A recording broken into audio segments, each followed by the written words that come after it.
प्यारे बच्चों, good morning, सुप्रभात। कैसे हैं आप सब? खुश और स्वस्थ हैं? अपना काम लगन से कर रहे हैं? तो प्यारे बच्चों, भगवान का शुक्रिया अदा करने के लिए चलिए सबसे पहले हम गायत्री मंत्र का उच्चारण करते हैं और उसके पश्चात प्रार्थना गीत गाते हैं। तो प्यारे बच्चों, हाथ जोड़ लीजिए। ॐ भूर्भुवः स्वः तत्सवितुर्वरेण्यं भर्गो देवस्य धीमहि धियो यो नः प्रचोदयात्। ॐ भूर्भुवः स्वः तत्सवितुर्वरेण्यं भर्गो देवस्य धीमहि धियो यो नः प्रचोदयात्। ॐ भूर्भुवः स्वः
प्रिय छात्रों, संस्कृत में तिरछी रेखा जिसको कहते हैं हलंत, जैसे आप देखिए पुष्पम, पुष्पम का मतलब है फूल, पुस्तकम किताब, दोनों में तिरछी रेखा लगी है जिसको हम कहेंगे हलंत।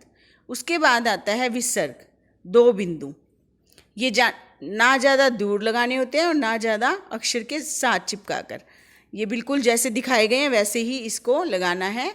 जैसे राम में हमने लगा दिया तो इसकी आवाज़ क्या है? ह।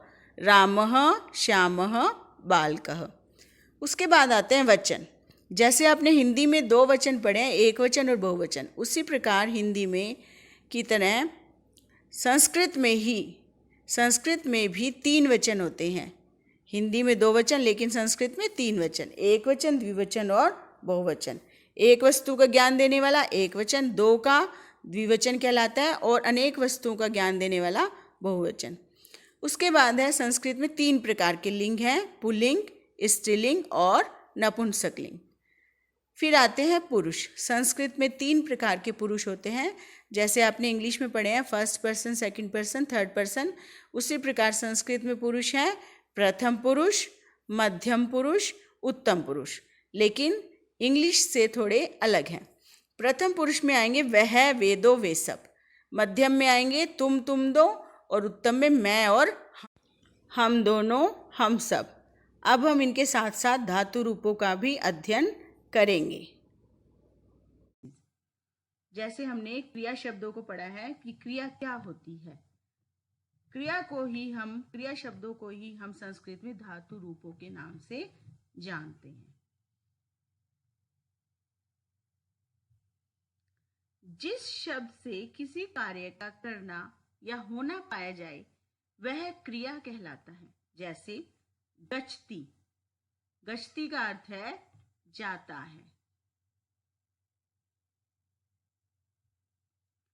धातु क्रिया के मूल रूप को कहते हैं। धातु से ही क्रिया बनती है। जैसे पठ धातु से वर्तमान काल एक वचन में पठती बनता है। पठ में हमने क्या जोड़ दिया? ती, तो बन गया पठती। जैसे कि हमने पहले ही पढ़ा है, संस्कृत में क्रिया के तीन पुरुष, तीन पुरुष कौन कौन से? प्रथम पुरुष, मध्यम पुरुष और उत्तम पुरुष। और तीन प्रकार के वचन होते हैं, एक वचन, द्विवचन और बहुवचन। अब हम वर्तमान काल वो वाला काल है जो समय अभी चल रहा है। उसी वर्तमान काल को संस्कृत में लट लकार बोलते हैं। तो वर्तमान काल लट लकार की क्रिया तीनों पुरुषों और तीनों वचनों में इस प्रकार बनती है। कैसे हम इसको बनाना सीखेंगे? एक वचन, द्विवचन और बहुवचन। और इधर हमने लिखे हैं पुरुष, प्रथम पुरुष, मध्यम पुरुष और उत्तम पुरुष। अब लट लकार बनाने के लिए हम इसमें धातु के अंत ती त अंति, धातु में हम क्या जोड़ देंगे? ती त अंति, सी थ थ। और उत्तम पुरुष में जोड़ देंगे आमी आवह आमह। एक बार फिर से पढ़ेंगे। लट लकार को हम वर्तमान काल कहते हैं। वर्तमान काल कौन सा होता है? जो समय अभी चल रहा है। जैसे कि हमने पाठ 2 में भी पढ़ा था, पढ़ती, खादती, लिखती। पढ़ता है, खाता है, लिखता है। ये जो है ये शब्द किसके हैं? वर्तमान काल। और इनको हम संस्कृत में बोलते हैं लकार। कौन सा लकार? लट लकार, प्रेजेंट टेंस। तीन प्रकार के वचन है, एक वचन, द्विवचन और बहुवचन। तीन प्रकार के ही पुरुष हैं, प्रथम पुरुष, मध्यम पुरुष और उत्तम पुरुष। अब प्रथम पुरुष में हमें क्या जोड़ना है? ती त अंति, सी। मध्यम पुरुष में क्या जोड़ना है? सी थ थ। उत्तम पुरुष में क्या जोड़ना है? आमी आवह आमह। तो पहले हम पठ धातु, पठ का मतलब है पढ़ना। लट लकार वर्तमान काल के हम तीनों वचनों में रूप बनाएंगे, एक वचन, द्विवचन और बहुवचन में। देखिए यहां पर प्रथम पुरुष के रूप बनाएंगे। जब पठ में हलंत लग गया है तो इसका मतलब ठ क्या है? आधा हो गया है। तो पठ को पहले पूरा बनाएंगे, अ जोड़ देंगे तो बन गया पूरा प और ठ। अब जोड़ देंगे, हमने जो रूल के अकॉर्डिंग पढ़ा है, ती, तो बन गया पठती। इसी प्रकार पठ में अ और तह जोड़ देंगे, पठतह। पठ में अ और अंति जोड़ देंगे, बन गया पठंती। इसी प्रकार मध्यम पुरुष में पठ अ सी बन गया पठसी। पठ अ थ पठथह। ये पहले भी समझाया जा चुका है। जब हम ये दो बिंदु लगा देते हैं, इन दो बिंदुओं को हम बोलते हैं विसर्ग। और जब हम इस विसर्ग वाले शब्द को बोलते हैं तो हमारे मुंह से ह की आवाज आती है, तो हम इसको पठथह ऐसे बोलेंगे। पठ अ और थ बन गया पठत। अब उत्तम पुरुष के रूप पढ़ते हैं। पठ अ आमी बन गया पठामी। फिर पठ में हमने जोड़ दिया आवह, बन गया पठावह। पठ में हमने जोड़ दिया आमह, तो बन गया पठामह। तो अभी पहले हमने रूल पढ़ा था, क्या जोड़ते हैं?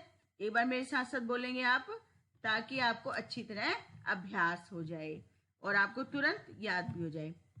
ती त अंति, फिर से ती त अंति, सी थ थ, दोबारा सी थ थ, आमी आवह आमह, दोबारा बोलेंगे आमी आवह आमह।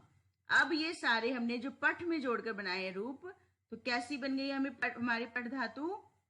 देखिए बिल्कुल आसान।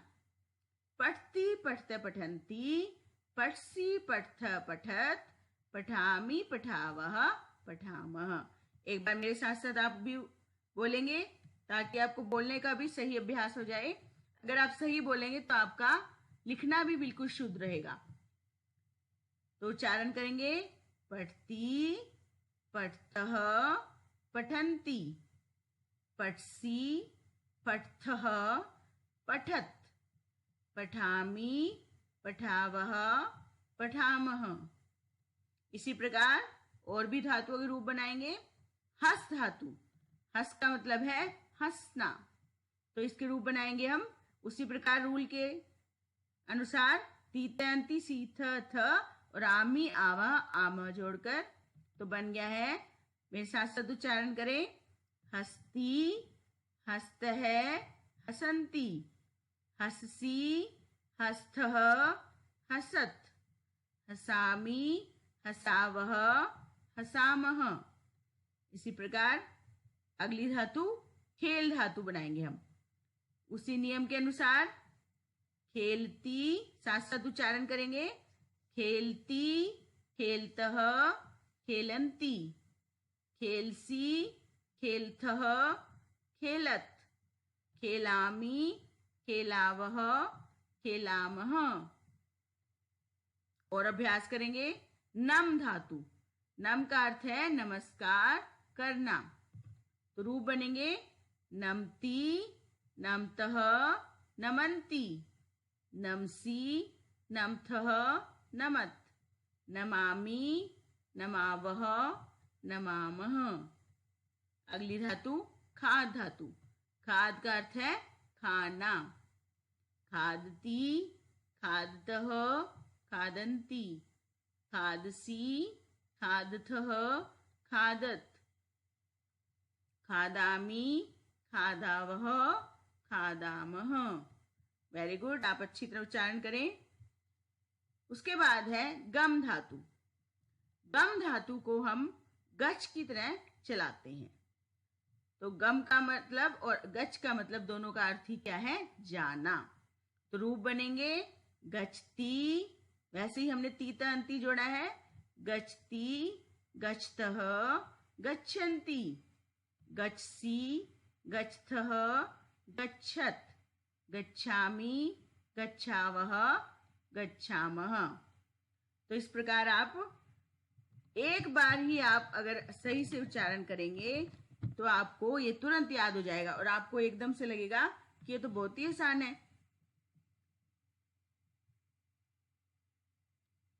तो आप अच्छी प्रकार इसको वीडियो को देखकर अच्छी प्रकार अभ्यास करें।